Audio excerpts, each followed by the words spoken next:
Aileen Gunther, welcome to GunGab. Well, thank you for having me at GunGab. GunGab is a show about life and guns. Aileen Gunther is an assemblywoman in New York State. I gather, I'm not politically astute, but I gather that the New York State Assembly is akin to a New York State version of the U.S. House of Representatives. Yeah, I mean, it represents, there's somebody that represents, you can represent one county or one area. It's based upon population. And so I represent both Sullivan County and parts of Orange County. So it's a pretty large district. Assemblywoman Gunther, are there any functional differences in New York between the Assembly and the New York State Senate? Are there any differences? Well, the Senate has a smaller number of people.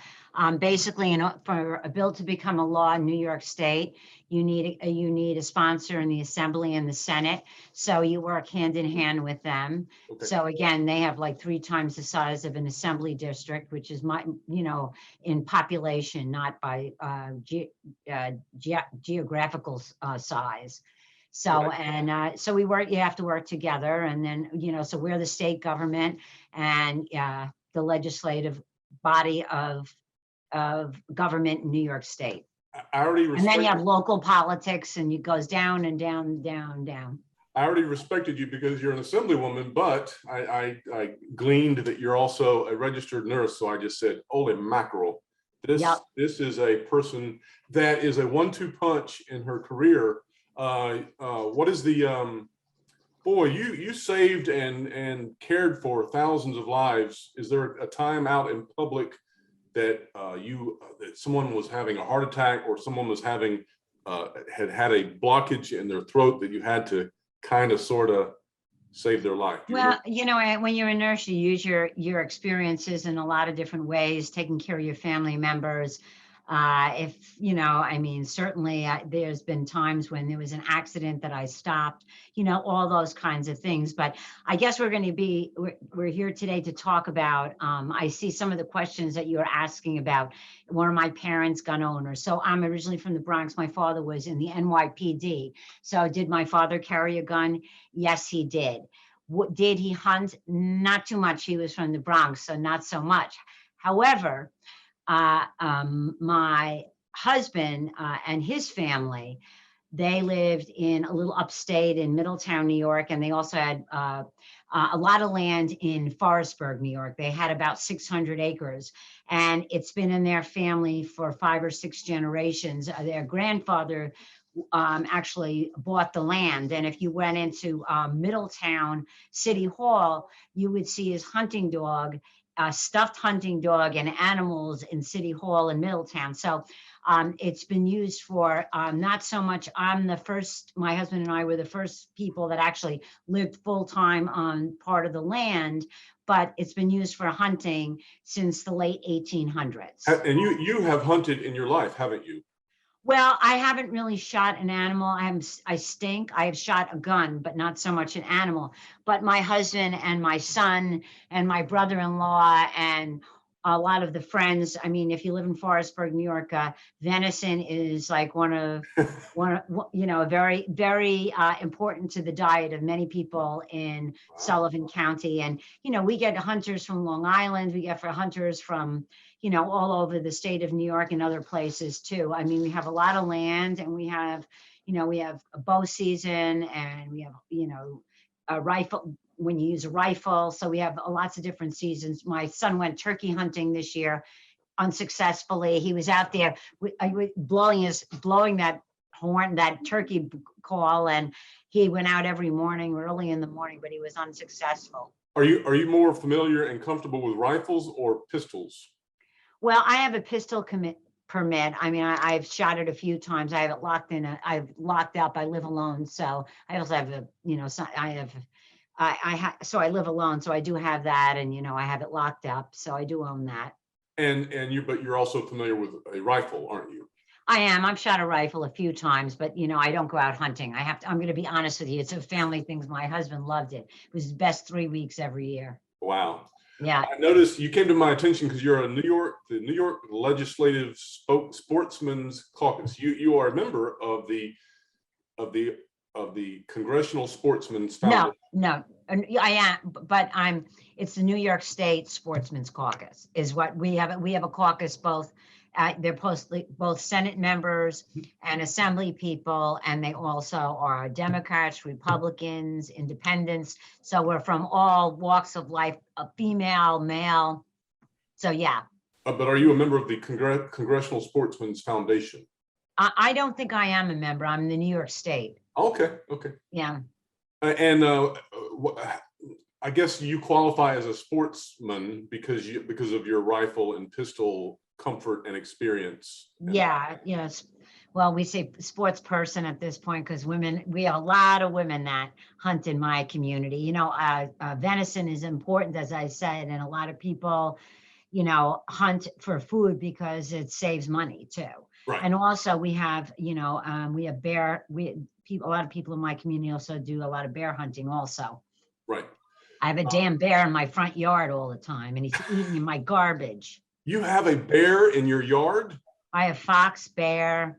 I have coyotes in my backyard. I mean, there's 600 acres behind my house, so there's a lot of things roaming around in there. Yeah, we have a lot of wildlife, turkeys. Is there legislation in the New York State Assembly or Senate, I guess Assembly, that is pro-gun or anti-gun that you should call to our attention? Well, I mean, there are, I didn't write down any numbers, but there are some folks that, you know, there's been a lot of talk about gun violence in New York State.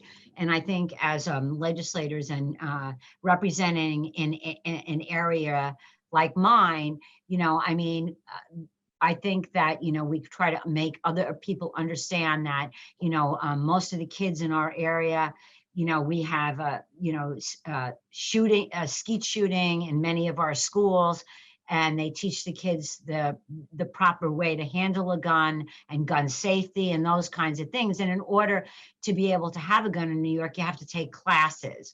So there's a lot to it, you know, there really is. So, you know, I think that, you know, a deeper understanding is important. And as I said, you know, we have a lot of very low income families, and they depend on, you know, they like to get the turkeys, they like to get all kinds of things. You know, we are the trout capital of honestly of the United States. We won that title.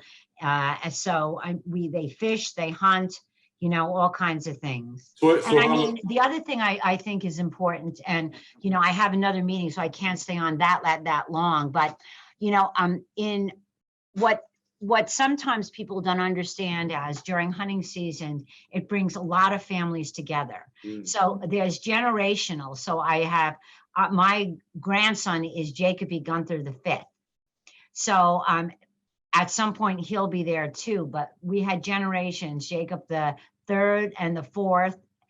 Wait, the second, the third, and the fourth would be at the hunting camp together. And by the way, I own the hunting camp. It's a dump. It's an absolute dump. I'm going to tell you the truth. It doesn't have running water. They use a hose and they have a wood stove, but they like it. And they play a lot of cards too. It sounds rural. It sounds rustic.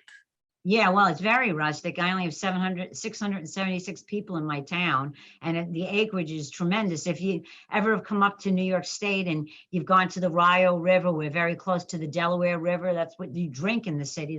We supply you the water. So, you know, the areas, there's lots and lots of open space in our area. People that own thousands of acres, and it's generational. Right now, a lot of them, so for our family, what's going to happen is eventually we're going to probably give it to Forever Wild, you know, because of the taxes are going, you know, up and up and up and up. It's terrible.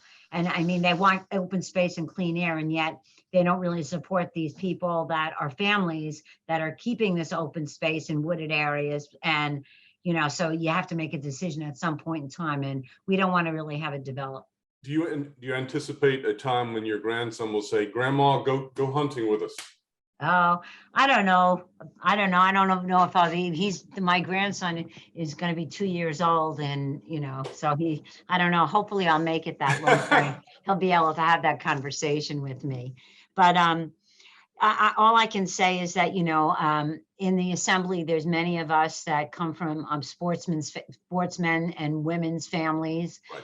And we know how important it is, whether it's fly fishing or fishing alone or hunting. And, as I said, a lot of times, the DEC will allow, we have, nuisance bears in our communities, we really do. And we have a lot of sometimes overpopulation. And, people in my area, they eat squirrels, they eat all kinds of stuff. They do, because, first of all, it's sometimes financially it's difficult for many, and especially during the pandemic, but, and people think it's good eats. So there you go. I don't know that I eat a squirrel, but, to each his own, right? Do you like venison?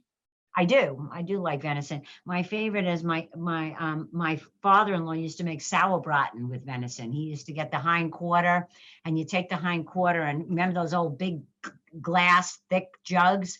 You pour a gallon of Gallo and some vinegar in there, and you let it sit for 2 weeks, and it's called sauerbraten, and that's how they make it. And then they serve it with potato balls. They call it potato duffels or something like that. It's a German word, but yeah. And they serve it with red cabbage.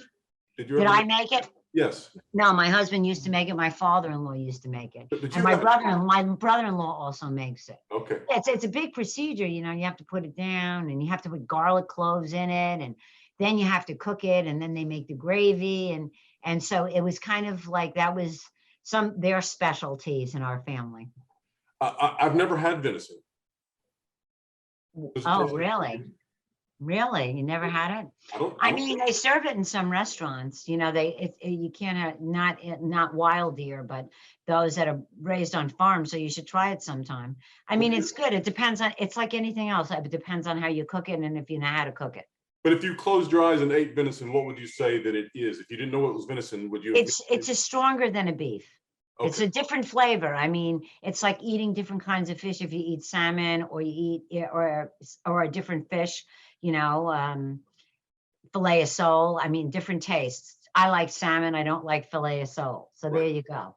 Right. So at any rate, I've got to go, or my friend Tom's going to kill me. Assemblywoman Gunther, you've been a great guest on GunGab. Thank you for being with us. Bye. Good to talk to you.